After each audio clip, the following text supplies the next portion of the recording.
जी? कोई नहीं क्या? लाइव नहीं हुई क्या? अच्छा आ गए आ गए। तो हेलो प्यारे साथियों, मेरे बिहार के शेर और शेरनियों, आपका बहुत बहुत स्वागत एवं हार्दिक अभिनंदन है। आज के हमारे टारगेट 95 प्लस बैच में इसकी आखिरी क्लास है। 5वें मॉडल पेपर की क्लास में आपका बहुत बहुत स्वागत है। साथियों, मेरा नाम है विजय मिश्रा बाबा।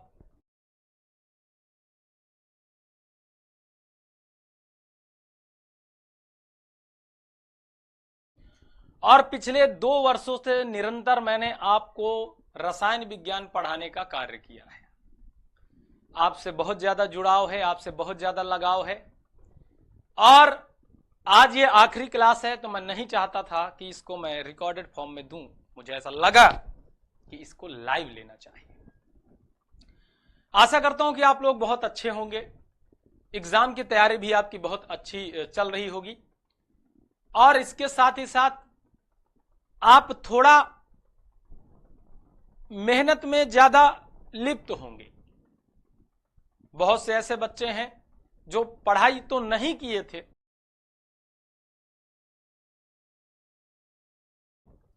लेकिन लास्ट टाइम में आकर के जूझ गए कि नहीं, अब तो कुछ भी हो जाए, अब हम तैयारी कर लेंगे। हमने 4 मॉडल पेपर आपको करवा दिए। आज ये 5वां मॉडल पेपर है। आइए इस मॉडल पेपर को सॉल्व करते हैं और इस आखिरी क्लास को शानदार बनाने का काम करते हैं। जितने भी बच्चे यहां पे जुड़े हैं, सबानाज हैं, अनन्या सिंह हैं, पुष्पा केसरी हैं, पूजा कुमारी हैं, और साजिया मुमताज हैं, चंचल कुमारी यादव हैं, रुचि कुमारी हैं, आप सब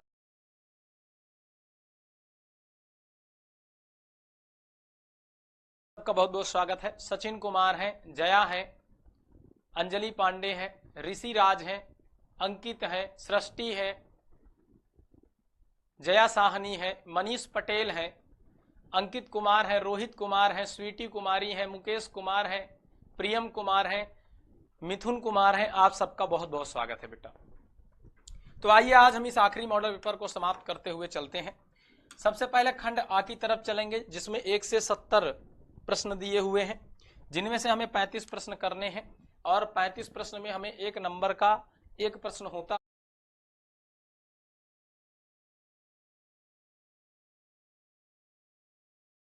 है, तो 1 अंक मिलेंगे, और इस तरह से हमें 35 प्रश्न करके 35 अंक अर्जित करने हैं।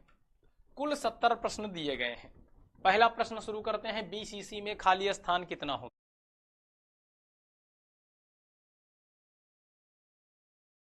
है? तो बीसीसी एकक कोष्टिका में 68% स्थान भरा हुआ होता है।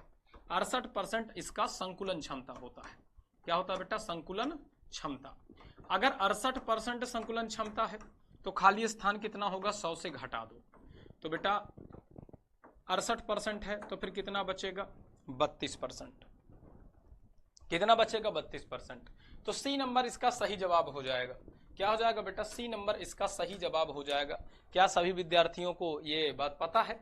अगर पता है तो बहुत अच्छी बात है, नहीं पता है तो हमारे साथ नोट कर लें, और सी वाले कॉलम को अच्छी तरीके से ब्लैक आउट कर लें। इस प्रकार से इसको काला कर देना है, इस प्रकार से इसे काला कर देना है। ठीक है, ठीक है बच्चों, इस प्रकार से इसे काला कर देना है। क्लियर? आज मैं कमेंट भी ऑन रखूंगा, कमेंट ऑन कर लेते हैं, क्योंकि आज ये आखिरी क्लास है और इसमें अच्छे से पढ़ाई करेंगे और अपने 70 क्वेश्चन को सॉल्व करेंगे। दूसरे क्वेश्चन की तरफ आ जाओ। एक धातु का रवाकरण दिया है। रवाकरण मतलब कि उसका क्रिस्टलाइजेशन हो रहा है, क्रिस्टलीकरण हो रहा है। तो एक धातु का क्रिस्टलीकरण कैसे हो रहा है? हेक्सागोनल क्लोज्ड पैक, HCP यानी हेक्सागोनल क्लोज्ड पैक संरचना में होता है। तो धातु का कोऑर्डिनेशन नंबर याद रखना 12 होगा। कोऑर्डिनेशन नंबर कितना होगा बेटा? 12 होगा। बल्कि कणों की संख्या कितनी होगी? 6 होगी। बताइए क्लियर हुआ क्या ये बात? जल्दी से जल्दी सभी साथी एक बार मुझे बता देंगे, क्लियर हुआ क्या? हाँ सारे बच्चे। गुरुजी एक बार मेरा भी नाम ले लीजिए, रेखा कुमारी। बिल्कुल बेटा, पावर ऑफ विद्याकुल बैच, स्वागत है आपका। अगले क्वेश्चन की तरफ बढ़ते हैं। अगला क्वेश्चन कह रहा है निम्नलिखित में कौन ऑक्साइड धातु की तरह विद्युतीय गुण दर्शाता है? तो धातु की तरह विद्युतीय गुण दर्शाता है CrO2 यानी कि क्रोमियम का ऑक्साइड। तो डी नंबर आपका सही जवाब हो जाएगा। ब्रैग समीकरण क्या है? तो एन लैम्डा बराबर 2d sine theta, N lambda बराबर 2d साइन थीटा, ये ब्रैग समीकरण होता है। और ये दिया हुआ है एन लैम्डा बराबर 2d sine theta D number में। ये ब्रैग का समीकरण है, कणों की अंतराली दूरी नापने के लिए समीकरण होता है। सत्येंद्र सोनी ध्यान दीजिएगा, सिरके में कौन सा अम्ल पाया जाता है? तो सिरके में एसिटिक एसिड पाया जाता है, CH3COOH इस एसिटिक एसिड का सूत्र होता है। अगले क्वेश्चन की तरफ बढ़ते हैं। 0.01 मोल ग्लूकोज विलयन की तुलना में 0.01 मोल MgCl2 विलयन में हिमांक का अवनमन कितना होगा? अब देखो, ग्लूकोज का एक अणु अगर आप पानी में डालोगे तो ये जाने के बाद भी एक अणु रहेगा, लेकिन अगर MgCl2 का एक अणु पानी में डालोगे तो Mg2+ में और Cl2 माइनस में टूटेंगे, यानी 3 अणु हो जाएगा। तो अगर उसका एक अणु तो इसका 3 अणु होगा, उतनी ही मात्रा में। इसका मतलब कि हिमांक में अवनमन भी कितना होगा? 3 गुना होगा। कितना होगा बेटा? 3 गुना।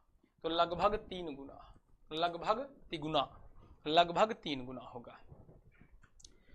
परासरण दाब बढ़ता है जब, परासरण दाब कब बढ़ता है? तो पाई बराबर CRT, पाई बराबर CRT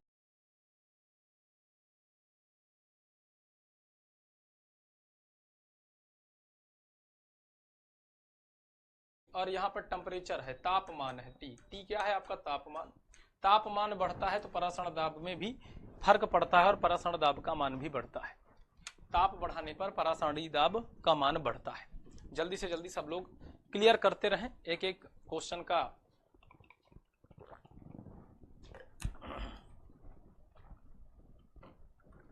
जवाब मुझे देते रहें।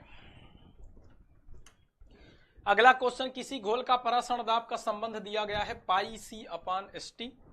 पाई, हाँ, तो पाई अपान C और ST, यहां पर होता तो पाई बराबर CRT है, लेकिन R की जगह S दे दिया है, कोई बात नहीं। तो इस C को नीचे लाओगे तो पाई अपान में C और बराबर इधर क्या बचेगा? RT। जहां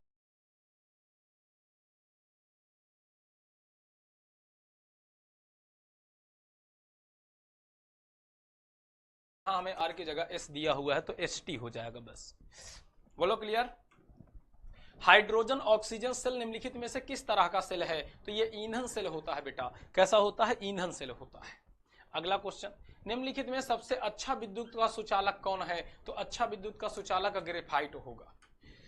अच्छा, इसमें आ जाओ, प्राथमिक सेल किसे कहते हैं? प्राथमिक सेल कोई बताओ बेटा? लिकलांच सेल। प्राथमिक सेल कौन होता है? लिकलांश सेल, लिकलांश सेल, लिकलांश सेल बेटा प्राथमिक सेल होता है ना। और द्वितीयक सेल कौन है? द्वितीयक सेल होता है बेटा जैसे संचायक बैटरी, संचायक बैटरी और निकिल कैडमियम बैटरी, ठीक है। और यहाँ पे संचायक बैटरी दिया है तो ये द्वितीयक सेल होता है। बोलो क्लियर?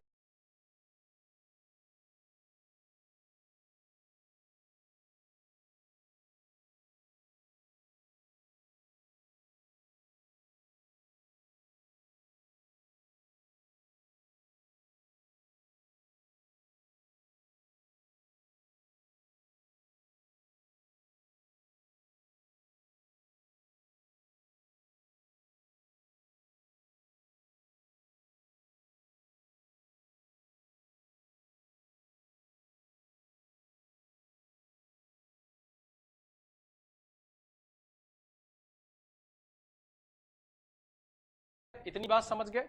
इतनी बात समझ गए? हाँ, अगला क्वेश्चन पे आते हैं। कह रहा है जलीय घोल में हाइड्रोजन इनमें से किसे अवकृत नहीं करेगा? तो जलीय घोल में हाइड्रोजन किसको अवकृत नहीं कर सकता है? तो बेटा अवकृत नहीं कर सकता है किसे? कॉपर को। क्यों कॉपर को अवकृत नहीं कर सकता? क्योंकि कॉपर नीचे बैठा हुआ है। कॉपर का अवकरण क्षमता हाइड्रोजन से ज्यादा है, हाइड्रोजन से नीचे कॉपर है, इसलिए कॉपर को अवकृत नहीं कर सकता है। आगे चलें बेटा, आ जाओ। फैराडे का द्वितीय नियम किससे संबंधित है? तो विद्युत अपघट्ट के समतुल्य भार से संबंधित होता है। किससे बेटा? समतुल्य भार या तुल्यांकी भार से संबंधित होता है। फिर कह रहा है कि जिंक सॉलिड है 2+ में बदल रहा है और Cu2+ है और सॉलिड में बदल रहा है।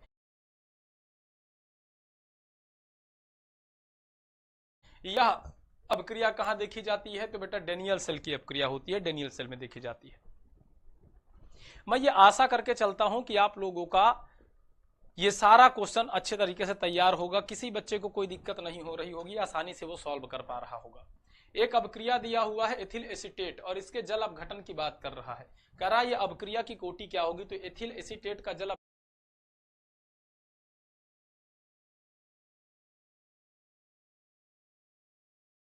अपघटन प्रथम कोटि की अपक्रिया होती है। क्या होती है बेटा? प्रथम कोटि की अपक्रिया होती है। सर आप तबला भी बजा लेते हैं बेटा, वो विषय नहीं है, वो हमारा विषय नहीं है, हमारा विषय मॉडल पेपर है। मॉडल पेपर सॉल्व कर लो, फिर 10 मिनट कुछ बातें करेंगे, कुछ शेयर करेंगे आपका अपना एक्सपीरियंस और कुछ एक्सपीरियंस आपसे जानेंगे, और उसके बाद ये आखिरी क्लास होगी। उसके बाद ऐप में आपकी कोई भी क्लास नहीं होगी, फिर जो भी क्लास होगी 2 4 5 यूट्यूब पर होगी, और एक लंबे अरसे साथ रहने के बाद ये साथ हमेशा के लिए समाप्त हो जाएगा। फिर अगर आप आओगे भी तो वो जुड़ाव महसूस नहीं कर पाओगे, और हम लोग भी आपसे वो जुड़ाव नहीं महसूस कर पाएंगे, क्योंकि वहां पे फिर कोई और होगा। ये भी आपका एथिल एसीटेट का जल अपघटन है, ये भी आपके प्रथम कोटि की अपक्रिया होगा। आगे आ जाओ। किसी प्रतिक्रिया के अग्रिम और पीछे प्रतिक्रिया की उत्तेजन ऊर्जा समान है तो उसका उत्तेजन ऊर्जा समान है तो उसका डेल्टा एच यानी एंथैल्पी में परिवर्तन शून्य होता है। अगले क्वेश्चन की तरफ आते हैं बेटा। प्रथम कोटि की अपक्रिया का अर्ध आयुकाल निर्भर नहीं करता, तो प्रतिकारक यानी अभिकारक के प्रारंभिक सांद्रता पर निर्भर नहीं करता है। आगे आओ। किस कोटि की अपक्रिया के लिए वेग तथा वेग स्थिरांक की इकाई समान होती है? तो बेटा शून्य कोटि की अपक्रिया के लिए वेग तथा वेग स्थिरांक की इकाई सामान्य होती है।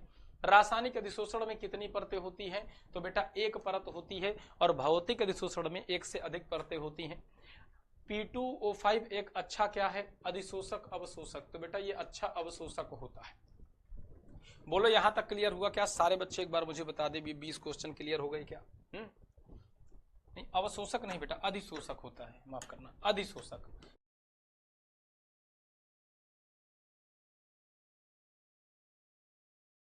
क्या लगाओगे? अधिशोषक। P2O5 एक अच्छा अधिशोषक है। अच्छा, उत्प्रेरक एक वस्तु है जो साम्य अवस्था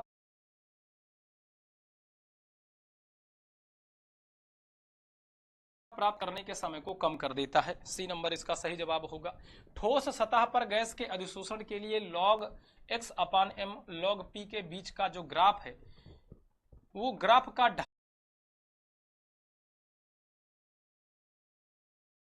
ढाल यानी स्लोप बराबर होता है किसके? तो log k के बराबर होता है। किसके बेटा? log k के बराबर होता है। अगले क्वेश्चन पे आ जाते हैं। निम्नलिखित में से कौन सी धातु भूप्रपट्टी में प्रचुरता से पाई जाती है? तो धातु की बात कर रहा है तो एल्युमिनियम धातु सबसे ज्यादा पाई जाती है। अगर अधातु की बात करता तो आपको ऑक्सीजन बताना पड़ता, अधातु की बात करता तो आपको ऑक्सीजन बताना होता। क्या बताना होता? ऑक्सीजन। ठीक है, हाँ। आगे आ जाओ। एल्युमिनियम के मुख्य अयस्क का नाम बताइए? तो एल्युमिनियम का मुख्य अयस्क होता है बॉक्साइट, Al2O3 इंटू XH2O। तो Al2O3 इंटू XH2O ले लो, कुछ जल के अणु भी उसमें शामिल रहते हैं। आगे आ जाओ। डोलेमाइट खनिज होता है, किसका खनिज है? एल्युमिनियम का। तो डोलेमाइट किसका खनिज होता है? आप ये मुझे आंसर में दे करके बताएं, जल्दी से जल्दी बताएं। कई बार बता चुका हूं, क्या वो आंसर इसमें है क्या? डोलेमाइट किसका खनिज होता है? नहीं बता पा रहे हो? जल्दी बताओ बेटा। आई रियली मिस यू बाबा। हाँ, मिस तो हम भी कर रहे हैं। तो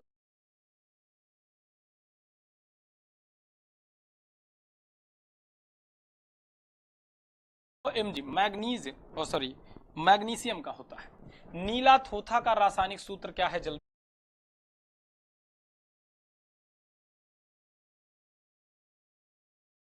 बताइए। नीला थोथा का रासायनिक सूत्र क्या है? जल्दी से जल्दी आंसर आ जाना चाहिए। कॉपर सल्फेट दिया है CuSO4, इधर दिया है कॉपर सल्फेट के साथ 5H2O। तो भैया 5H2O के अणु भी होते हैं, तो आपका बी नंबर सही हो जाएगा। क्या हो जाएगा बेटा? B number. एक विधि जिसमें किसी धात्विक अयस्क को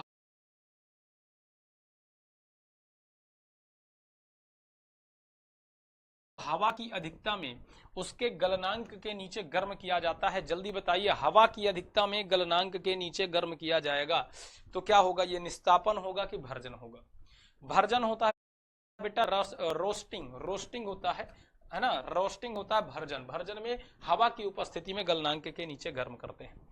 प्रगलन विधि में धातु के ऑक्साइड के अपचयन में प्रयुक्त होता है, क्या प्राप्त होता है? कार्बन और कार्बन मोनोऑक्साइड दोनों प्रयुक्त होता है, लेकिन दोनों प्रयुक्त होता है इलिंघम आरेख के अनुसार। तो इसमें हम कार्बन मोनोऑक्साइड का सही जवाब लगा देंगे। आगे चलें। और हाँ, कुछ बच्चे कार्बन भी लगाते हैं कि सर कार्बन भी हो सकता है। बेटा इलिंघम आरेख जब आप पढ़ते हो तो इलिंघम आरेख में कार्बन मोनोऑक्साइड ज्यादा अच्छा, हाँ ज्यादा अच्छा। सर इलिंघम में मछली को कहते हैं? नहीं बेटा, इलिंघम एक आरेख वैज्ञानिक ने बनाया था, उसके अनुसार कार्बन मोनोऑक्साइड ज्यादा अच्छा अवकारक का कार्य करता है। श्रृंखलन का गुण सबसे ज्यादा पाया जाता है बेटा कार्बन में। किसमें पाया जाता है? कार्बन में पाया जाता है। अगले क्वेश्चन पे आ जाए। फेनॉल तथा केमेनोफोर का 1-2% घोल का उपयोग किसके लिए किया जाता है? विसंक्रामी, प्रतिरोधी, एंटीसेप्टिक और एंटी मलेरियल, या इनमें से सभी? किसके रूप में किया जाता है बेटा? तो देखो भाई, फिनॉल मतलब समझ रहे हो? फिनॉल मतलब क्या?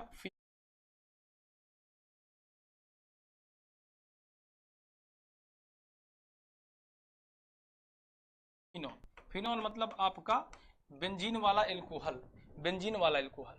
और साथ में केएमएनओ4 मतलब पोटेशियम परमैंगनेट के 1-2% का घोल एंटीसेप्टिक का कार्य करता है। किसका काम करता है? एंटीसेप्टिक का कार्य करता है। आगे चले बेटवा। अगला, किस अणु का द्विध्रुव आघूर्ण शून्य है? द्विध्रुव आघूर्ण किसका शून्य होगा? NF3 दिया हुआ है, BF3 दिया हुआ है, और उसके बाद CiO2, अच्छा आई है या एल है, CiO2 है, और CH2Cl2। तो भैया जल्दी से जल्दी इसका आंसर आप लोग दे सकते हैं अगर आप देना चाहें तो। भाई याद रखो, शून्य द्विध्रुव आघूर्ण किसका होगा? BF3 का, क्योंकि बोरान के साथ 3 फ्लोरीन लगा है। कितना है? 3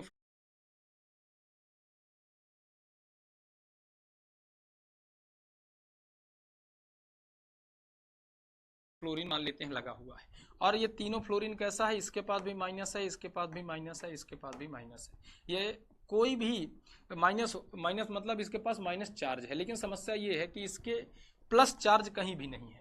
जब प्लस चार्ज नहीं है तो फिर माइनस चार्ज एक दूसरे को निरस्त कर देगा, और इसमें कोई भी द्विध्रुव आघूर्ण नहीं आएगा। सिर्फ एक ही आघूर्ण है, सिर्फ माइनस है, दूसरा ध्रुव नहीं है, धन ध्रुव नहीं है। और द्विध्रुव का मतलब है कि धन ध्रुव भी होना चाहिए, इसमें कहीं भी धन ध्रुव नहीं है, तो सिर्फ एक ही ध्रुव है, तो इसलिए इसका द्विध्रुव आघूर्ण क्या हो जाएगा बेटा? शून्य हो जाएगा। तो बी नंबर में सही आंसर लगा लीजिएगा। निम्नलिखित में कौन गैमेक्सीन है? भैया चलिए, गैमेक्सीन कई बार ये क्वेश्चन करवा चुका हूं। क्लोरोबेंजीन, DDT भैया, या फिर बेंजीन हेक्साक्लोराइड। तो benzene hexachloride is the right answer आपका गैमेक्सीन।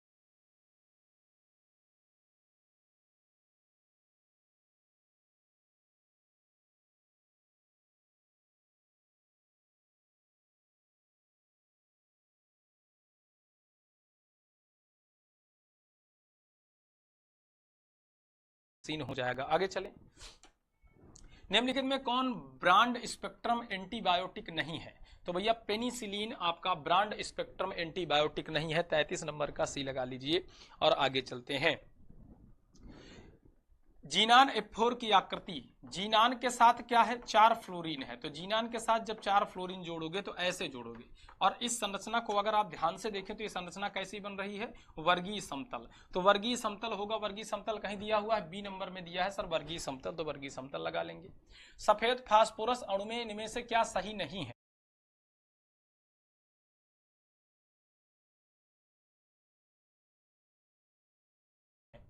तो 6 फास्फोरस, फास्फोरस सिंगल बंद होता है, ये तो सही है। कह रहा है 4 फास्फोरस, फास्फोरस सिंगल बंद होता है, ये गलत है। तो बी नंबर गलत हो गया, क्योंकि सफेद फास्फोरस के अणु में अगर आप गौर से देखें तो सफेद फास्फोरस का अणु कुछ इस प्रकार से होता है, और इसमें अगर फास्फोरस फास्फोरस के बीच में बंध देखेंगे तो कुल 6 बंध होता है। जल्दी बताइए, क्लियर? मेरा वीडियो क्लियर है? मैं दिख रहा हूं या वीडियो प्रॉब्लम आ गई? एक बार मैं चेक करवाता हूं बेटा। ऑपरेटर,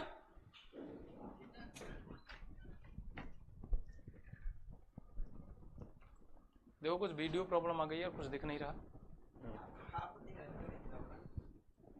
मुझे भी तो नहीं दिख रहा। हाँ बच्चों को दिख रहा है, बच्चों को ब्लैक ही दिख रहा है। हाँ तो सही करो। हाँ सही हो गया साथियों। चलो तो आ जाओ अगले क्वेश्चन पर। PCl5 का ज्यामितीय आकार क्या होगा? रेखा बताओ बेटा क्या होगा? तो PCl5 कई बार बता चुका हूं, PCl5 मतलब 2 Cl ऐसे रख लो, 3 Cl ऐसे रखो। अब ये क्या है? त्रिकोणीय, और उसके बाद ऊपर और नीचे 2 पिरामिड बनते हैं, त्रिकोणीय द्विपिरामिडी। इसको कहते हैं ट्राइगोनल बाई पिरामिडल। त्रिकोणीय द्विपिरामिडी मतलब trigonal by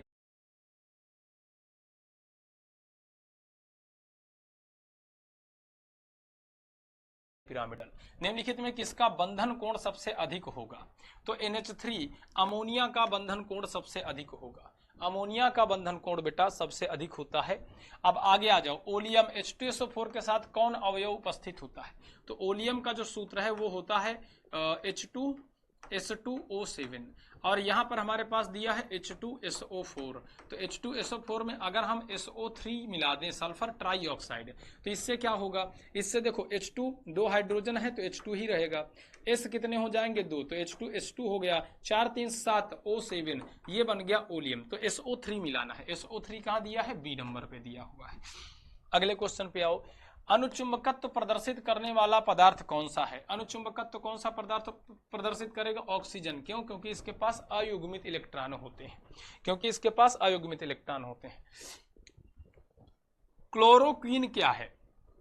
दर्दनाशक, antibiotic, anti malarial या फिर ज्वरनाशक? तो क्लोरोक्वीन बेटा एंटी मलेरियल होता है, ये मलेरिया की दवा होती है, इसका इस्तेमाल करने से मलेरिया रोग नष्ट होता है, तो एंटी मलेरियल। आगे, क्लोरीन अथवा अमोनिया की अधिकता से अभिक्रिया करके बनाता है। अगर क्लोरीन अमोनिया की अधिकता में अभिक्रिया करेगा, NH3 अमोनिया की अधिकता में अभिक्रिया करेगा, तो बेटा बनाएगा N2+ NH4Cl, यानी कि नाइट्रोजन का अणु साथ में अमोनियम क्लोराइड। क्या बनाएगा? नाइट्रोजन का अणु और अमोनियम क्लोराइड। हैबर की विधि से अब अमोनिया का निर्माण निम्नलिखित में से कौन उत्प्रेरक प्रयोग होता है? हैबर की विधि मतलब आप सब लोग जानते हो N2+ H2, और ये बनाता है NH3, और इसके निर्माण में हम आयरन उत्प्रेरक का काम करते हैं, लोहे का महीन पाउडर सही जवाब होगा। निम्नलिखित में कौन आक्सीकारक एवं अवकारक दोनों की तरह व्यवहार करता है? तो सल्फर डाइऑक्साइड दोनों की तरह व्यवहार करता है। निम्नलिखित संक्रमण तत्व के आयनों में कौन अनुचुंबकीय है? कौन अनुचुंबकीय होगा? जिसके पास अयुग्मित इलेक्ट्रॉन नहीं होंगे।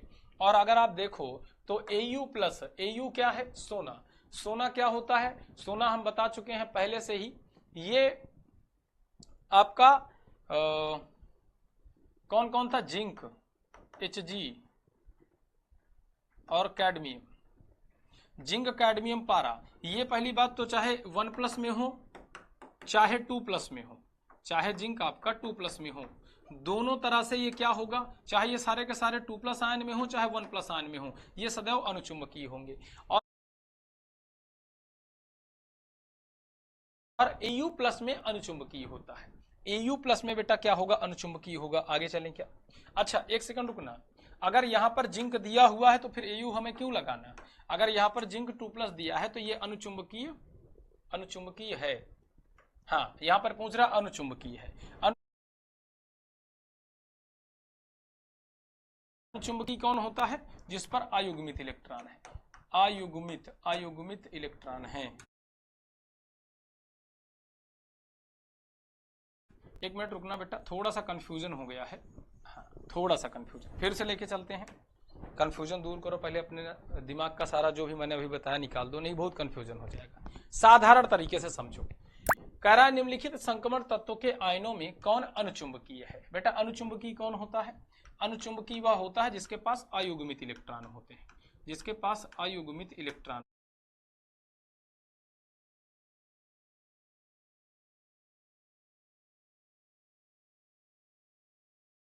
होते हैं, अयुग्मित इलेक्ट्रॉन। बेटा याद रखना प्रतिचुंबकीय नहीं पूछ रहा। अगर अयुग्मित इलेक्ट्रॉन की बात कर रहा है तो हमें चेक करना पड़ेगा किसके पास अयुग्मित इलेक्ट्रॉन हैं। Ag+ के पास अयुग्मित इलेक्ट्रॉन नहीं होते हैं, Au+ के पास भी अयुग्मित इलेक्ट्रॉन नहीं होते हैं और जिंक 2+ के पास भी अयुग्मित इलेक्ट्रॉन नहीं है, और यही कंफ्यूजन हो गया था, उसे मैंने प्रतिचुंबकीय समझ लिया था। तो Au भी सही लग रहा था, जिंक भी सही लग रहा था, जब मैंने ऊपर देखा चांदी तो ये तीनों सही लग रहा था। ठीक है,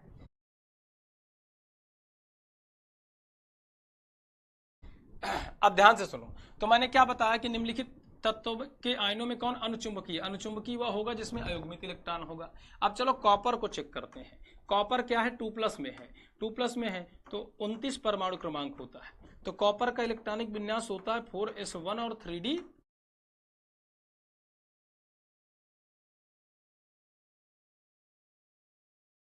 10। अब यहाँ 2+ में है तो 2 इलेक्ट्रॉन निकालना पड़ेगा, एक यहां से निकाल दो तो ये 0 हो गया, और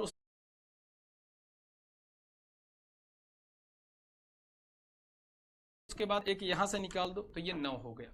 अब 3d9 का मतलब यहां पर क्या होगा बेटा, अनुचुंबकीय होगा। 1 2 3 4 5 6 7 8 9, देखो एक अयुग्मित इलेक्ट्रॉन आ गया। ये क्या है, अकेला इलेक्ट्रॉन है, अयुग्मित इलेक्ट्रॉन है। बेटा अगर ये अयुग्मित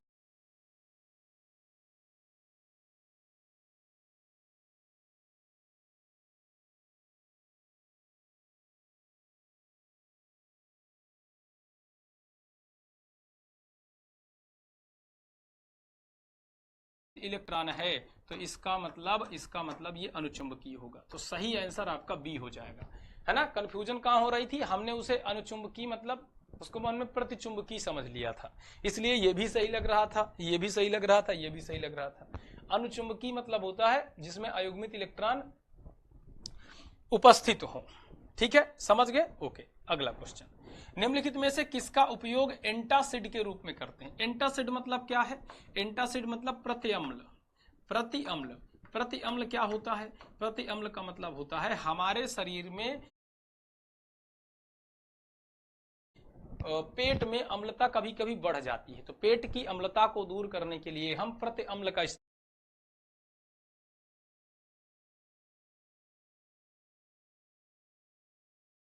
करते हैं, और वो है आपका मैग्नीशियम हाइड्रोक्साइड, जिसे बोलते हैं MgOH का होल।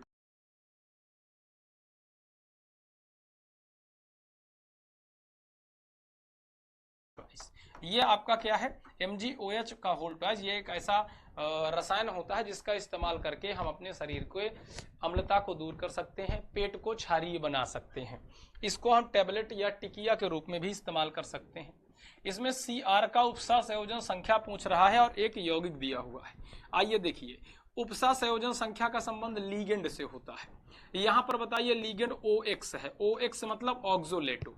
ऑक्सोलेटो द्विदंती होता है, कैसा होता है बेटा, द्विदंती। तो ये केंद्रीय धातु परमाणु से क्या बनाएगा, द्विबंध बनाएगा। तो एक ऑक्सोलेटो द्विबंध बनाता है तो 3 ऑक्सोलेटो कितना बनाएगा, तो 3 ऑक्सोलेटो है, एक ऑक्सोलेटो द्विबंध बनाता है तो 3 दूना 6 बंध बनाएगा, यानी CN नंबर कितनी आ जाएगी, 6। उपसा संयोजन संख्या कितनी आएगी, 6 आ जाएगी। निम्नलिखित में कौन प्रतिऑक्सी कारक है, प्रतिऑक्सी कारक कौन होता है, लेसिथिन, विटामिन ई, सिट्रिक अम्ल, इनमें से सभी। तो बेटा ये सबके सभी प्रतिऑक्सी कारक होते हैं। मानव शरीर उत्पन्न नहीं करता है, विटामिन उत्पन्न नहीं कर सकता है मानव शरीर, एंजाइम भी उत्पन्न कर सकता है, DNA और हार्मोन भी उत्पन्न करता है। पॉलीथीन एक क्या है, पॉलीथीन ताप दृढ़ प्लास्टिक, इनमें से सभी फाइबर। ताप सुघट्य प्लास्टिक होता है, मतलब बहुत लचीला होता है, इसे बार बार मोल्ड किया जा सकता है ना। तो ये आपका ताप सुघट्य प्लास्टिक हो गया।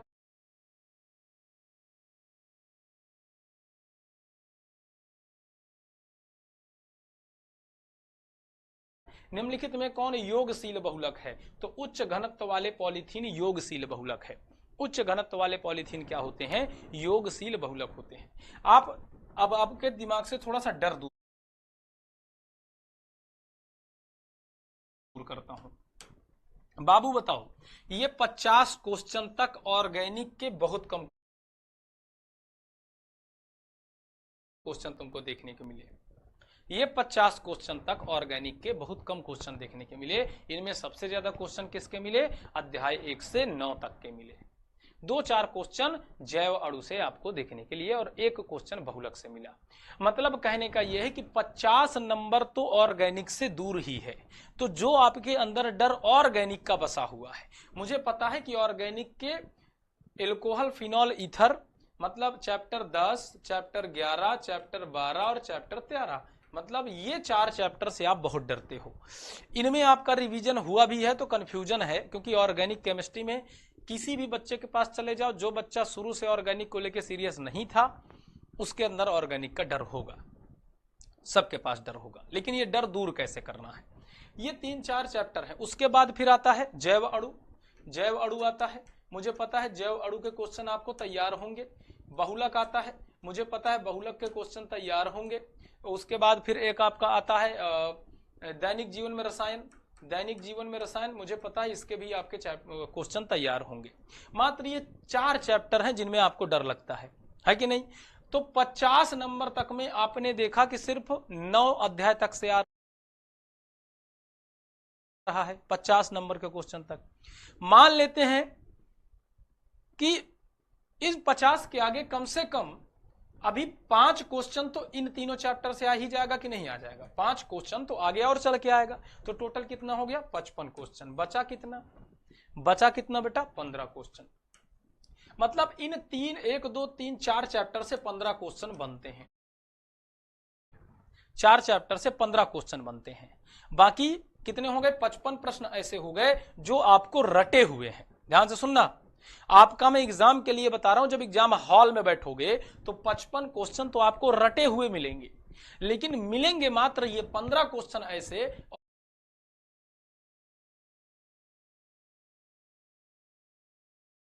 ऑर्गेनिक के जिनमें आपको थोड़ा सा कंफ्यूजन होगा, क्योंकि ये इन चैप्टर के हैं 10वां 11वां 12वां 13वां। लेकिन फिर भी घबराना नहीं है। अपने दिल पे हाथ रख के बताओ, क्या आप अमीन के, ध्यान से सुनना, अपने दिल में हाथ रख के बताओ, क्या आप अमीन नामक चैप्टर से क्या 4-5 क्वेश्चन आपको नहीं याद होंगे जो मुख्य हैं? अगर अमीन का एक क्वेश्चन बता दो जो अमीन में बहुत पूछा जाता है, कार्बिल अमीन से पूछा जाता है। कार्बिल अमीन सबको रटा है, वहां से एक क्वेश्चन पूछा जाता है। तो मान लो 15 क्वेश्चन में एक कार्बिल अमीन का आ गया। दूसरा क्वेश्चन अमीन से हिंसबर्ग अभिकर्मक वाला आ जाएगा, बेंजीन सल्फोनिल क्लोराइड वाला, तो वो क्वेश्चन भी आपको रटा होगा। और मैं इसलिए बता रहा हूं कि यही क्वेश्चन इन चैप्टर से पूछे जाते हैं, वो भी आपको रटा होगा। तीसरा बता रहा हूं, प्राथमिक द्वितीयक तृतीयक अमीन में अंतर करने के लिए हिंसबर्ग हो गया। अब प्राथमिक द्वितीयक तृतीयक अमीन में सबसे ज्यादा क्षारीय कौन है, ये क्वेश्चन तीसरा भी आपको तैयार होगा। 5 क्वेश्चन बता रहा हूं जो इंपॉर्टेंट है, और इन 5 में से 2 क्वेश्चन पूछ देगा। उसके बाद हाफमैन ब्रोमाइड अपक्रिया सबको तैयार होगी। चौथा क्वेश्चन हाफमैन ब्रोमाइड अपक्रिया से दे देगा। एक क्वेश्चन और एमीन से जो बार बार पूछा जाता है, क्या पूछा जाता है, C3H9N, क्या इनमें से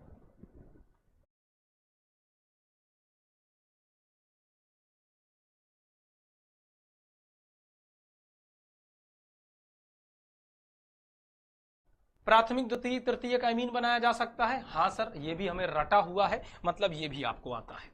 तो मतलब ये 5 क्वेश्चन क्या आपको अमीन से नहीं तैयार होंगे? क्या ये 5 क्वेश्चन नहीं तैयार होंगे? इन्हीं 5 क्वेश्चन में से अगर ना आए तो मेरा नाम चेंज कर देना भाई, मैं अपना एक्सपीरियंस बता रहा हूं। बिल्कुल तैयार होगा। इन 5 क्वेश्चन से इन 15 क्वेश्चन में कम से कम 3 प्रश्न आएंगे। इन्हीं 5 प्रश्नों से कम 3 प्रश्न आ जाएंगे। ठीक है सर, 3 प्रश्न तो ये आ गए, इन्हीं 15 में बता रहा हूं। तो 55 थे, 55 3 कितना हो गया? तो सर 58 हो गया, है ना सर, 58 हो गया।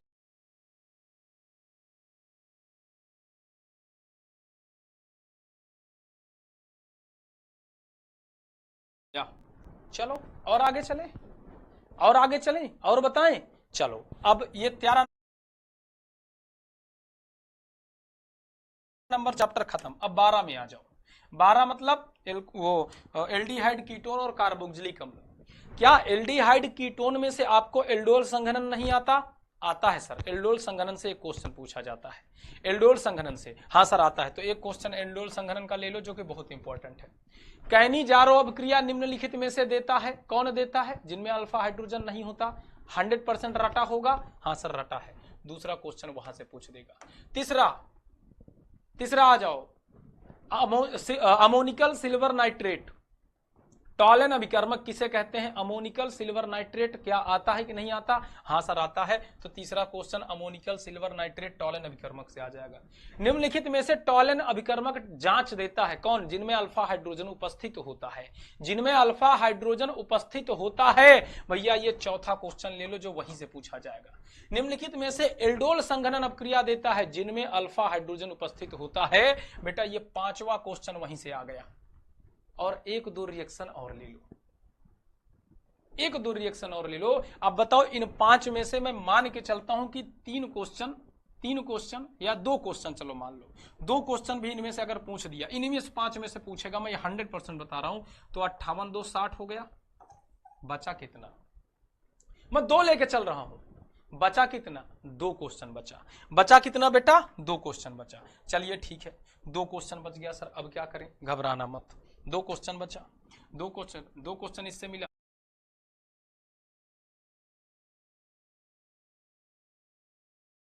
हाँ अब यहां पे देखो, मैं सिर्फ दो क्वेश्चन उठाया हूं इस चैप्टर से, 15 नंबर से।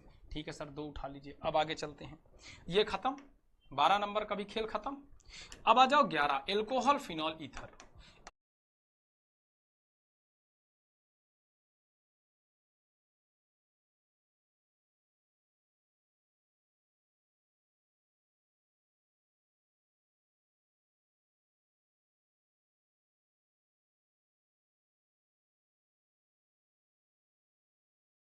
एल्कोहल फिनॉल ईथर, भैया एल्कोहल फिनॉल ईथर से कौन कौन सा क्वेश्चन पूछेगा? रटा होगा क्वेश्चन, सिर्फ बता रहा हूं, ध्यान से सुन लेना, क्योंकि तुम मेरे पुराने छात्र हो, तुम्हें कंफ्यूजन और डर नहीं होना चाहिए। 100% बता रहा हूं। सिलेबस बहुत बड़ा है, सारा सिलेबस किसी को याद नहीं रहता, और सारे सिलेबस से क्वेश्चन आते भी नहीं। क्वेश्चन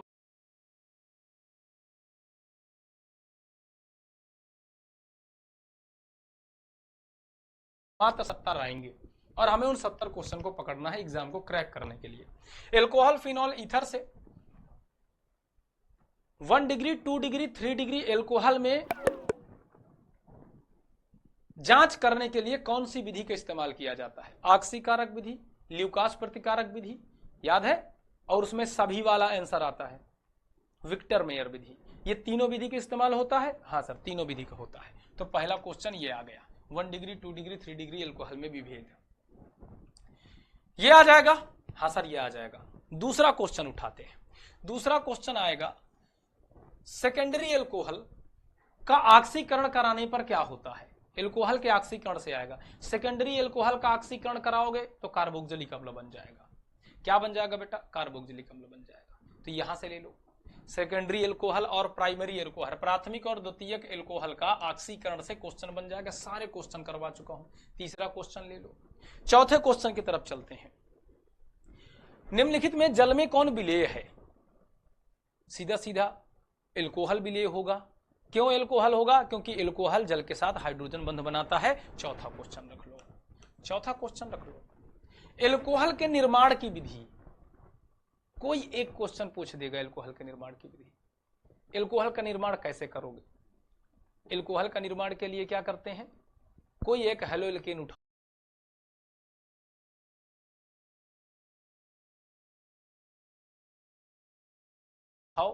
और उसका विस्थापन अपक्रिया करा दो। विस्थापन अपक्रिया द्वारा एल्कोहल बनाया जा सकता है।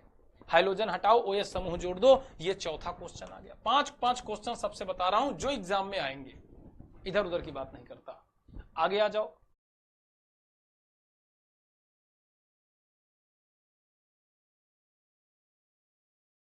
कितने हुए? 4 क्वेश्चन हुए। 5वें पे आ जाओ। एल्कोहल में और क्या पूछ सकता है भैया? एल्कोहल में पूछ सकता है, निम्नलिखित में जल में कौन अधिक विलेय है? जितनी बड़ी एल्कोहल की श्रृंखला होगी उतना कम विलेय होगा। तो एल्कोहल की जल में विलेयता और एल्कोहल के क्वथनांक में कैसे पूछेगा? क्या संगत एल्केन की अपेक्षा एल्कोहल का क्वथनांक अधिक होता है? यहां से पूछ लेगा। या फिर कोल्बे स्मिट अपक्रिया। तो भैया 5वां क्वेश्चन यहां से ले लो, 5वां क्वेश्चन भी यहां से उठा लो। अब इन 5 क्वेश्चन से क्या मैं 3 क्वेश्चन कह सकता हूं कि एग्जाम में आएगा? 3 क्वेश्चन जरूर आएगा। जितना मैंने 5 क्वेश्चन बताया तो 60 + 3 कर लो कितना हो गया, 60 + 3 कर लो कितना हो गया सर, 60 + 3 हो गया 63। कितना हो गया? 63 हो गया, 63 हो गया, 63 क्वेश्चन हो गया। चलो 63 हो गया, अब इसे भी हटा दो, 11 नंबर भी हटा दो। चलो अब आते हैं किस पे, अब आते हैं अध्याय 10 पे। अध्याय 10 में सबसे पहले तो आपसे पूछ देगा विस्थापन अपक्रिया, मतलब एल्कीन, एल्कीन कौन सी अपक्रिया देती है? एल्कीन विस्थापन अपक्रिया देती है या फिर योगात्मक? तो एल्कीन योगात्मक अपक्रिया देती है। ये क्वेश्चन बहुत बार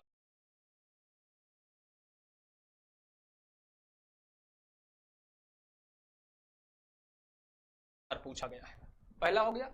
गाटरमैन और सेंडमेयर अपक्रिया से पूछ देगा, ये दूसरा। तीसरा, बेंजीन डाई एजोनियम क्लोराइड यानी बीडीसी की अपक्रिया जल की उपस्थिति में कराने पर या जल के साथ गर्म करने पर क्या होगा? तो बेंजीन डाई एजोनियम क्लोराइड को जल के साथ गर्म करने पर फिनॉल बनता है। ये तीसरा क्वेश्चन रख लो। SN1 SN2 अपक्रिया से 2 क्वेश्चन आते हैं। तो SN1 SN2 अपक्रिया में ये पूछेगा कि SN1 अपक्रिया कौन देता है, आपको बताना है 3 डिग्री हेलो एल्केन, और SN2 कौन देता है 1 डिग्री हेलो एल्केन। तो यहां से पूछ दिया चौथा क्वेश्चन। SN2 SN1 अपक्रिया से डायरेक्ट क्वेश्चन पूछेगा कि SN2 अपक्रिया में क्या संक्रमण अवस्था होता है या नहीं होता, यानी मध्यवर्ती के बारे में। मध्यवर्ती SN1 में क्या बनता है, SN2 में क्या बनता है? SN1 में कार्बधनन बनता है और SN2 में संक्रमण अवस्था पाई जाती है। एक क्वेश्चन यहां से बना देगा, एक क्वेश्चन यहां से, और एक क्वेश्चन और इसी में से बनाएगा। क्या बनाएगा? त्रिविम बाधा किसमें सबसे अधिक होती है? त्रिविम बाधा, त्रिविम बाधा SN1 में अधिक होती है, यहां से बना देगा। तो 5 क्वेश्चन हमने यहां से ले लिए। अभी यही नहीं, और भी है, अभी और भी है। एल्किल हाइलाइड निम्नलिखित में से कौन सी अपक्रिया दे सकता है? विस्थापन अपक्रिया, योगात्मक अपक्रिया। एल्किल हाइलाइड से क्या बनाया जा सकता है? हेलो एल्केन से एल्कोहल बनाया जा सकता है, एल्डिहाइड बनाया जा सकता है। मतलब एल्किल हाइलाइड से क्या क्या बनाया जा सकता है, यहां से भी एक क्वेश्चन ले लो। ठीक है सर, छठवां क्वेश्चन। यही नहीं,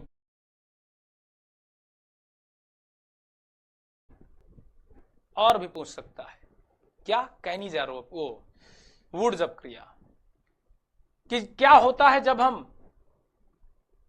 एल्किल हाइलाइड की क्रिया सोडियम के साथ शुष्क ईथर की उपस्थिति में कराते हैं। और ये एक 7वां क्वेश्चन जरूर पूछेगा, आप बता दिएगा एल्केन बनता है, उच्च एल्केन बनता है। ये वो क्वेश्चन है जो मुख्य टॉपिक से क्वेश्चन उठाए गए हैं।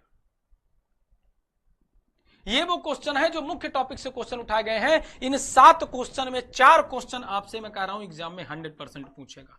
इन्हीं 7 क्वेश्चन में से 4 क्वेश्चन पूछेगा। अब इनमें से कोई भी पूछ सकता है, एकदम एग्जैक्ट तो मैं भी नहीं बता सकता क्योंकि पेपर मैं नहीं बना रहा, लेकिन मैं इतना बता सकता हूं कि इन्हीं 7 क्वेश्चन में से अगर ना पूछे तो कहिएगा बाबू 63 और 4 कितना हो गया सर? 4 3 7 67 क्वेश्चन हो गया। अब बेटा झूठ नहीं बोलूंगा, 3 क्वेश्चन वो कहीं से भी उठा के बना सकता है। इन तीन चैप्टर से कहीं से भी कोई क्वेश्चन उठा के 3 बना सकता है। क्योंकि अगर 2-3 क्वेश्चन भी वो थोड़ा सा लेवल का नहीं बनाएगा, बार बार वही क्वेश्चन पूछेगा, तो बोर्ड पर भी सवाल उठ जाएगा, लोग सवाल खड़ा कर देंगे। इसलिए 3 क्वेश्चन वो कोई भी बना सकता है। अब एक बात बताइए, अब 3 क्वेश्चन क्या होता है जब से बना सकता है, या कोई रिएक्शन के अंदर से बना सकता है, कहीं से भी बना सकता है। अब आप दिमाग लगा के बताइए, आपको 67 क्वेश्चन आ रहे होंगे एग्जाम में, बनाने कितने हैं? बनाने कितने हैं? बनाने मात्र 35 क्वेश्चन है। बनाने मात्र 35 क्वेश्चन है। मैं तो कहता हूं ये तो उन बच्चों के लिए है जो बच्चे मुझसे 1 साल से पढ़ रहे हैं, 2 साल से पढ़ रहे हैं। वो 67 में मुझे यकीन है कि इन 67 क्वेश्चन में, जैसे अभी 50 क्वेश्चन यहां तक हम करवाएं, इन 50 क्वेश्चन में जो मैंने करवाएं, इन 50 क्वेश्चन में जहां तक मुझे यकीन है बच्चों ने 48 क्वेश्चन बनाए होंगे। 1 क्वेश्चन 2 क्वेश्चन ही गलत हुआ होगा। क्या मैं सही हूं? जो बच्चा मुझसे पढ़ रहा है, क्या मैं सही हूं? क्योंकि रट गया है उसे, बार बार मैंने इतना रटा दिया कि उसे रट गया है। और इस क्लास को मैं लाइव इसीलिए लिया हूं क्योंकि तुम्हारे अंदर जो बैठा हुआ डर है उसे मैं भगा सकूं। और पता तुम्हारे डर का कारण क्या है? तुम्हारे डर का मात्र एक कारण है, तुम बहुत ज्यादा कंटेंट पढ़ लिए हो, इतना ज्यादा पढ़ लिए हो कि कंफ्यूज हो गए हो। तुम्हें ऐसा लगता है कि अरे बाप रे ये तो रोज वही पढ़ाते हैं गुरुजी।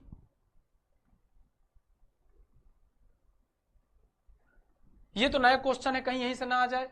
और कहीं बाहर चले गए तो कोई टीचर और कुछ चिल्ला रहा है जिनको पता कुछ नहीं है, लेकिन तुमको बताया जा रहा है कि ये क्वेश्चन रट लीजिए, 500 क्वेश्चन रट लीजिए, 1000 क्वेश्चन रट लीजिए। क्या पॉसिबल है 500 1000 क्वेश्चन रट पाना? नहीं है। वो 500 1000 क्वेश्चन क्या करेंगे? कंफ्यूजन पैदा करेंगे। क्यों? क्योंकि समय नजदीक है।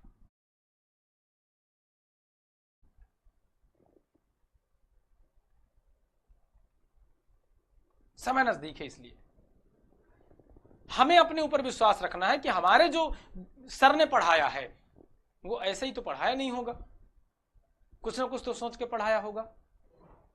क्योंकि वो क्यों चाहेंगे कि हम फेल हो जाएं? वो जान लगा देंगे, एक्सपीरियंस है उनके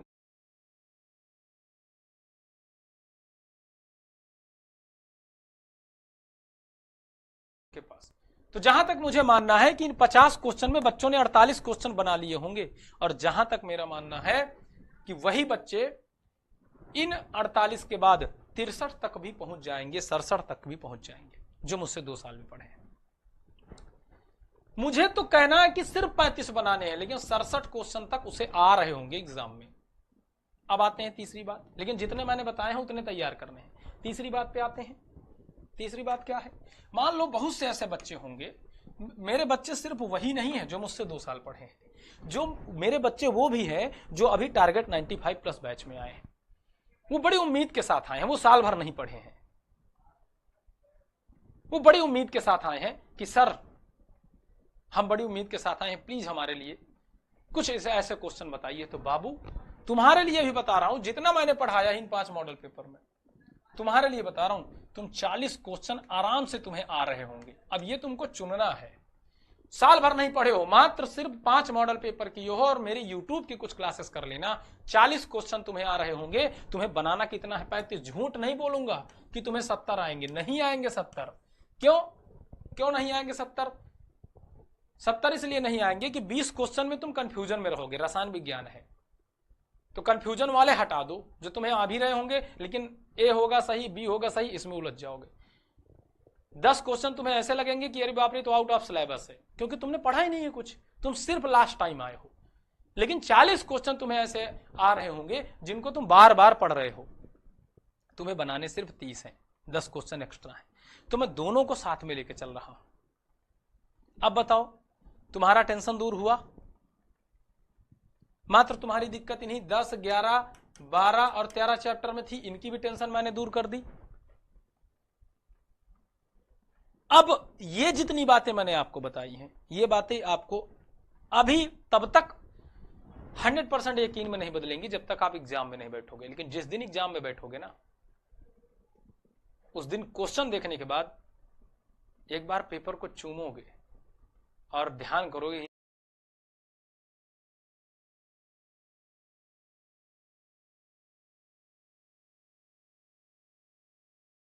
यार क्या मास्टर था, क्या एक्सपीरियंस है टीचर का। लेकिन हाँ, वो एक्सपीरियंस आपको सबको बताना है, अपने अकल बगल सबको, कि हाँ बाबा ने जो बताया था वही हुआ, बस और कुछ नहीं चाहिए। ठीक है? तो ये हो गया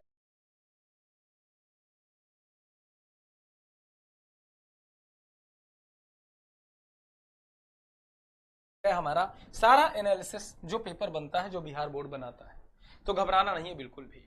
आपको सिर्फ 35 बनाना है। जो मेरे साथ 2 साल से पढ़ रहे हैं उनको भी सिर्फ 35 ही बनाने हैं। अगर तुम्हें 60 आ रहे हैं, 67 आ रहे हैं, मैं ये भी नहीं कहता कि सारे बच्चों को 60-67 आ रहे होगा। कुछ बच्चे ऐसे होंगे जो कोर्स ले लिए, नहीं पढ़े ढंग से, उनको भी 50 क्वेश्चन तो आ ही रहे होंगे। 50 क्वेश्चन तो उनको भी आ रहा, उनको 50 नहीं आ रहा तो 40 तो आ ही रहा होगा, जो कभी कभी क्लास लिया है उसको भी। तो डर तो बिल्कुल से भगा दो, डर बिल्कुल से भगा दो, तुम इतना तैयार हो। और इसीलिए मैंने उतने ही क्वेश्चन पे बार बार तुमको फोकस करवाया है जो आपके एग्जाम के दृष्टिकोण से जरूरी है। सिर्फ उन्हीं क्वेश्चन को मैंने बार बार तुमको, एक ही प्रकार के क्वेश्चन बार बार तुमको पढ़ाया, ताकि वो रट जाएं, ताकि तुम्हें कंफ्यूजन ना हो। नहीं तो ये रसायन विज्ञान है, पढ़ाने के लिए मैं तुमको 50,000 क्वेश्चन पढ़ा दूं, लेकिन क्या मतलब अगर तुम्हें कुछ ना आए एग्जाम टाइम में। तो चलो अगले क्वेश्चन पे आते हैं। एल्कीन का सामान्य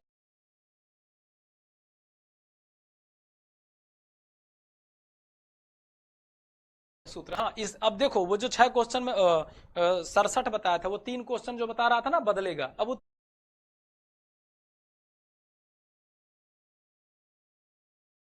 3 क्वेश्चन ऐसे भी रख सकता है, नॉर्मल भी रख सकता है, क्योंकि क्वेश्चन बनाने वाला ये सोच समझ के चलता है ना कि हर तरह के क्वेश्चन होने चाहिए। एल्कीन का सामान्य सूत्र क्या है, सबको पता है एल्कीन का सामान्य सूत्र CnH2n, ऐसे क्वेश्चन आएंगे। एल्कीन का सामान्य सूत्र क्या है, एल्कोहल का सामान्य सूत्र क्या होता है, इस तरह के। एथाइन में पाई बंध की संख्या, तो एथाइन में पाई बंध की संख्या 2 होती है, मेथ और एथ, और आइन मतलब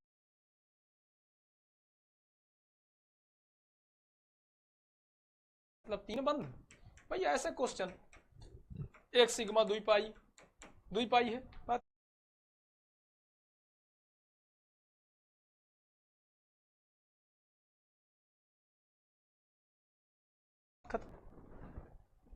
है कि नहीं, एकदम आसान। ऐसे क्वेश्चन आएंगे, ऐसे क्वेश्चन की तो हम चर्चा नहीं किए थे जो जनरल ऑर्गेनिक केमिस्ट्री से आते हैं, ऐसे क्वेश्चन की कहां चर्चा की है हम। तो उन 3 प्रश्नों में क्या ऐसे क्वेश्चन नहीं आ सकते, बिल्कुल आ सकते हैं, ऐसे क्वेश्चन आ सकते हैं। मेथेनॉल का सूत्र क्या है, इन पे तो हमने चर्चा ही नहीं की। मेथेनॉल का सूत्र क्या है, एथेनॉल का सूत्र क्या है, IUPAC, वो 3 क्वेश्चन में यही होंगे। IUPAC से क्वेश्चन पूछ देगा। Ethanol, methanol, alcohol, phenol, ether, इनके क्रियाशील मूलक से पूछ देगा, संकरण पूछ देगा। इन पे तो हमने चर्चा नहीं की कार्बनिक में, मैंने तो कोर बताया आपको। बाकी यही क्वेश्चन होंगे और इनको देखकर हंसी आएगी कि बाबा हमसे तो सब बन गया। फिनॉल का सूत्र क्या होता है,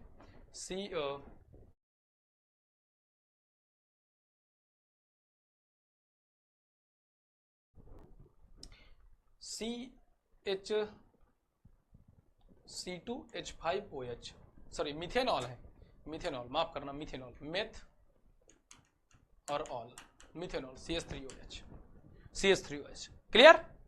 अगला क्वेश्चन, एल्कोहल बनने में एल्केन के एक हाइड्रोजन को किस ग्रुप द्वारा प्रतिस्थापित किया जाता है, विस्थापित किया जाता है। यही क्वेश्चन की अभी चर्चा कर रहा था मैं। एल्कोहल बनाने के लिए कैसे बनाओगे, विस्थापन द्वारा, हाइड्रोक्सिल ग्रुप द्वारा प्रतिस्थापन कर दोगे। याद रख लो इस क्वेश्चन को, याद रख लो। अगला क्वेश्चन, मोनोहाइड्रिक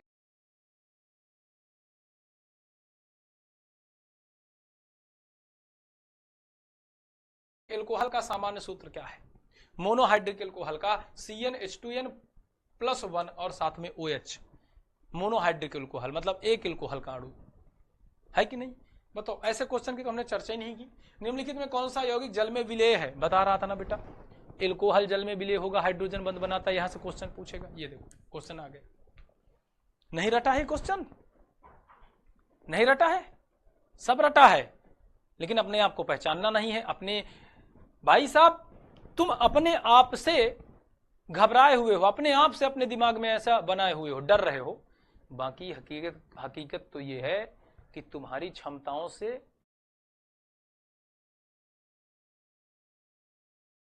अन्य लोग डरे हुए हैं कि यार ये 2 महीने से 2 साल से मेहनत किया है, ये टॉप न कर जाए कहीं। आगे आओ। निम्नलिखित में कौन आयोडोफार परीक्षण देता है, रटा हुआ है। कौन देगा आयोडोफार परीक्षण, 2 डिग्री एल्कोहल, रटा हुआ है। आयोडोफार परीक्षण, आयोडोफार परीक्षण से एक क्वेश्चन जरूर आएगा, ये वेरी मोस्ट इंपॉर्टेंट, नोट करके रख लो। आगे आ जाओ। निम्नलिखित किसके द्वारा फार्मिक अम्ल फॉर्मेल्डिहाइड में अंतर किया जाता है। बेंडिक्ट का घोल, अरे यार क्वेश्चन में तो दब गया, क्वेश्चन में दब गया यार। यहाँ पे क्या, फेहलिंग, तो बेटा डी नंबर में यहाँ नीचे, सी नंबर यहाँ नीचे लिख दे रहा हूं।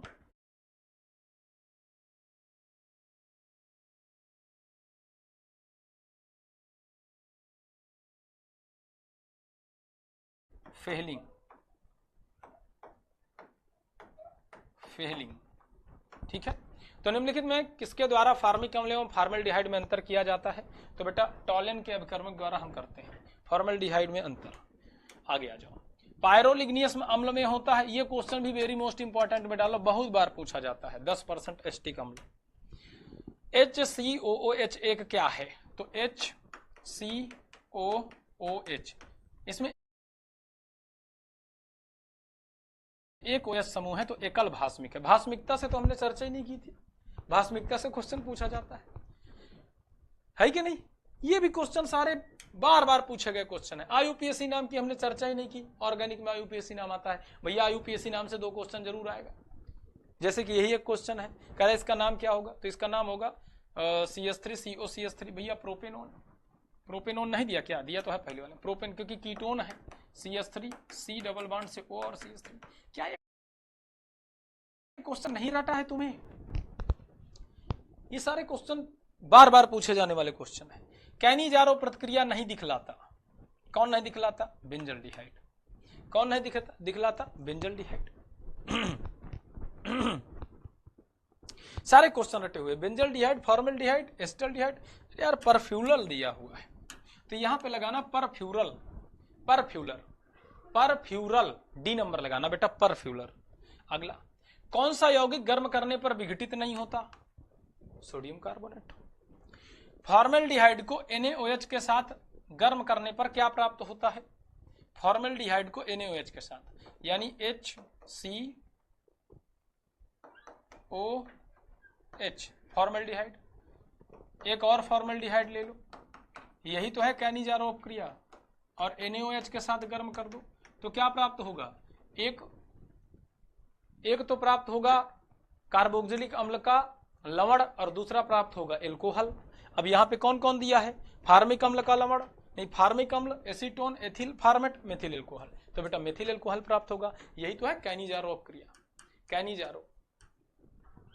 कैनिजारो में एक एल्कोहल प्राप्त होता है, एल्कोहल का अणु, और दूसरा प्राप्त होता है कार्बोक्सिलिक अम्ल का अणु। ठीक है, अगला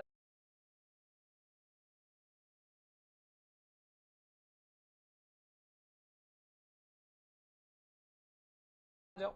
अब यहाँ पे हमें 2 अणु लेने थे तो हमने 2 अणु ले लिए और NaOH के साथ अपक्रिया करा दी। निम्नलिखित में कौन प्रबलतम क्षार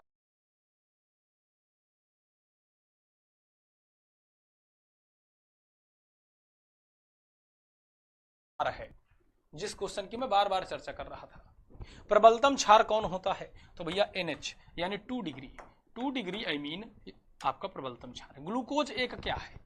ग्लूकोज एक क्या है बेटा? मोनोसैकेराइड है। ग्लूकोज क्या है? एक मोनोसैकेराइड है। निम्नलिखित में कौन सा संघनक बहुलक नहीं है? Glyptal, nylon 66, डेक्रा।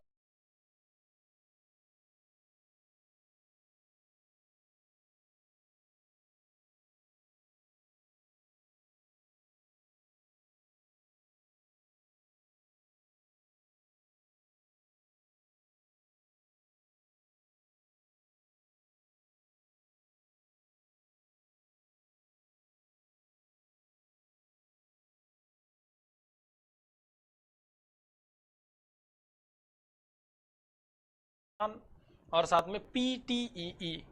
अब इसमें आपको बताना है कौन सा संघनन, संघटक लिखा है बेटा, वो संघनन है, संघनन यहाँ पे ना होना चाहिए। PTEE ये संघनन बहुलक नहीं होता। आ जाओ, निम्नलिखित में से कौन बायोडिग्रेडेबल बहुलक है, जो अगर मिट्टी पे डाल दो तो गल जाएगा? सेलुलोज। निम्नलिखित में कौन तापदृढ़ प्लास्टिक है? बैकेलाइट। निम्नलिखित में कौन सा पॉलीएमाइड है? तो नाइलॉन 66, बैकेलाइट। अच्छा, टेरिलीन, इसमें बताओ पॉलीएमाइड कौन सा है? तो आप जानते हो टेफ्लॉन तो है नहीं, नाइलॉन 66 आपका पॉलीएमाइड होता है। नाइलॉन 66 आपका पॉलीएमाइड है। यहीं से आपके 70 क्वेश्चन समाप्त होते हैं। अब बताओ क्या ये क्वेश्चन आपको रटे नहीं है? अच्छा एक बात बताओ, बहुत सारे क्वेश्चन तुमको ऐसे मिले होंगे जो इन 5 मॉडल पेपर में कई बार रिपीट हुए होंगे। ईमानदारी से बताना, बहुत से ऐसे क्वेश्चन मिले होंगे जो इन 5 मॉडल पेपर में भी 2-3 बार रिपीट हुए होंगे। मतलब वो क्वेश्चन पहले में था, वो तीसरे में आ गया, वही क्वेश्चन दूसरे में रहा है, चौथे में आ गया। ऐसे मिले कि नहीं रिपीट? जल्दी बताओ, मिले हैं ना? क्यों मिले हैं रिपीट तुमने सोचा? इसलिए 1-2-4 क्वेश्चन मिल गए होंगे, क्योंकि वही क्वेश्चन एग्जाम पूछता ही है। हम क्या करें? वही क्वेश्चन एग्जाम पूछता है, बार बार वही क्वेश्चन पूछता है। हम क्या करें? कहां से नए क्वेश्चन रखें? नए क्वेश्चन रखने का मतलब है तुम्हारा भार बढ़ाना, कंफ्यूजन में डाल देना। इसलिए क्लियर?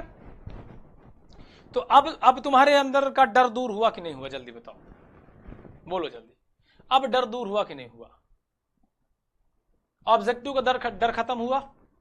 चलो ओके, सब्जेक्टिव बताइए। हाँ सब्जेक्टिव पे आते हैं। सब्जेक्टिव हमने 5 मॉडल पेपर में जितने कराए हैं, अगर तुमने उतने तैयार कर लिया तो 10 बना लोगे। लेकिन बहुत से ऐसे बच्चे होंगे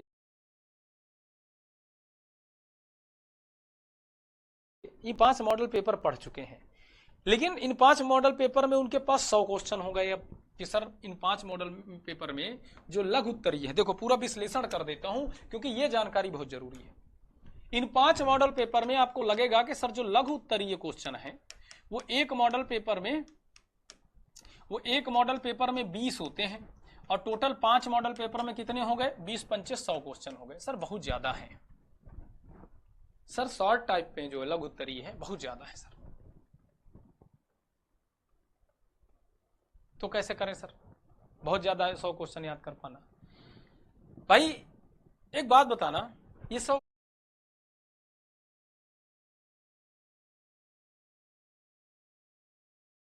क्वेश्चन ज्यादा लग रहे हैं?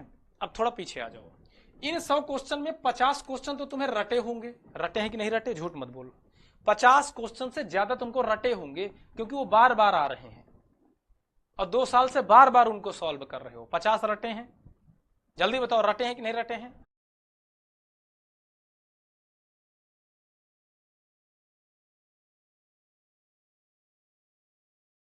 हाँ सर रटे हैं, 50 तो रटे हैं। सबको रटे होंगे, रट गया होगा, इतनी बार कर चुके हो, रट गया होगा सबको। नए क्वेश्चन मात्र कितने हैं? 50। जो नहीं रटे होंगे, जो कभी बन जाते होंगे कभी नहीं बनते होंगे, सिर्फ इन 50 क्वेश्चन को ही तो बनाना है, और वो सब हम बनवा चुके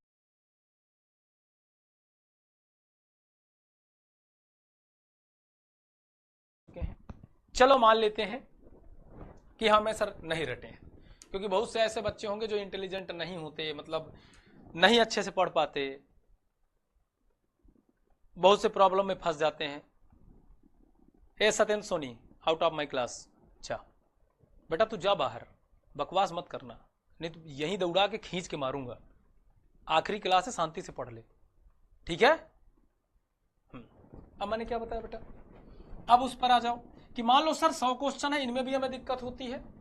मैंने एक वीडियो दिया है हैकर वाला एक वीडियो दिया है, उसमें मैंने 50 या 55 क्वेश्चन कराए हैं। भैया इनको कर लेना, आपके 18 से 20 क्वेश्चन यहीं से आ जाएंगे, और ये मैं इन 100 क्वेश्चन से छांट के रखा हूं। 10 क्वेश्चन आराम से बन जाएंगे। बोलो क्लियर? बोलो क्लियर? चलो अब आते हैं लॉन्ग में कि सर लॉन्ग का क्या होगा, लॉन्ग क्वेश्चन का क्या होगा। कई बार बता चुका हूं, एक बार और जान लो। लॉन्ग क्वेश्चन का क्या होगा? लॉन्ग क्वेश्चन टोटल हमारे एक मॉडल पेपर में 6 हैं, 5 मॉडल पेपर कराए, 6 पंचे कितना हुआ? 30 क्वेश्चन। भैया इन 30 क्वेश्चन में 20 क्वेश्चन आपको आते होंगे, 20 क्वेश्चन आपको रटे होंगे। 10 ही क्वेश्चन तो तैयार करना है, 10 ही क्वेश्चन तो तैयार करना है। क्या 10 नहीं तैयार कर पाओगे? कर लेना। अब उन पर आते हैं जो ऐसे बच्चे हैं जिनको ये 20 भी नहीं रटे और वो चाहते हैं कि सर बहुत ज्यादा हो जाएगा, हमारे लिए कुछ बताइए। उनके लिए आ जाओ। उनके लिए बेटा मैंने YouTube पर एक लॉन्ग की वीडियो दी है और उसमें मैंने टोटल 22 प्रश्न बताए हैं और इनको मैंने हाथ से सॉल्व किया है। रट ले भाई, रट ले, तुझे बनाने हैं 3। इन 22 प्रश्नों में से 6 प्रश्न सीधा एग्जाम में आएगा। मान लो 6 ना आया तो 5 तो 100% आएगा।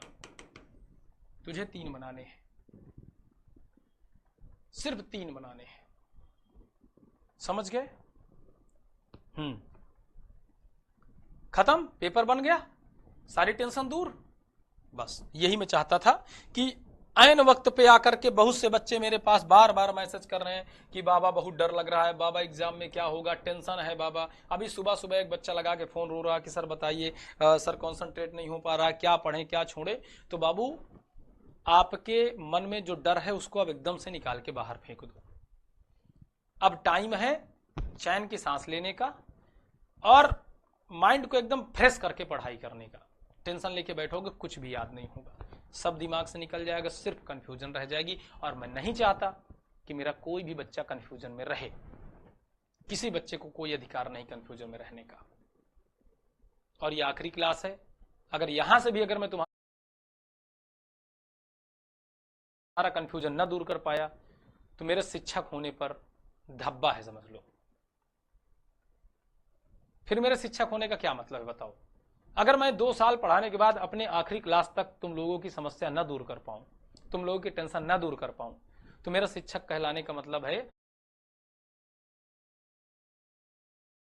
कि मैं एक झूठा व्यक्ति हूं जो कि सिर्फ शिक्षक होने का दंभ भरता हूं। इसलिए मेरा तो ये दायित्व तो है ना कि आखिरी क्लास में आपको एकदम से निर्भय करके भेजूं कि आपके मन में कोई संशय न रह जाए, इतना तुमको बता के भेजूं। और सच बताऊं, इतना बेबाक तरीके से कोई भी टीचर तुम्हें नहीं बताएगा कि सिर्फ इतना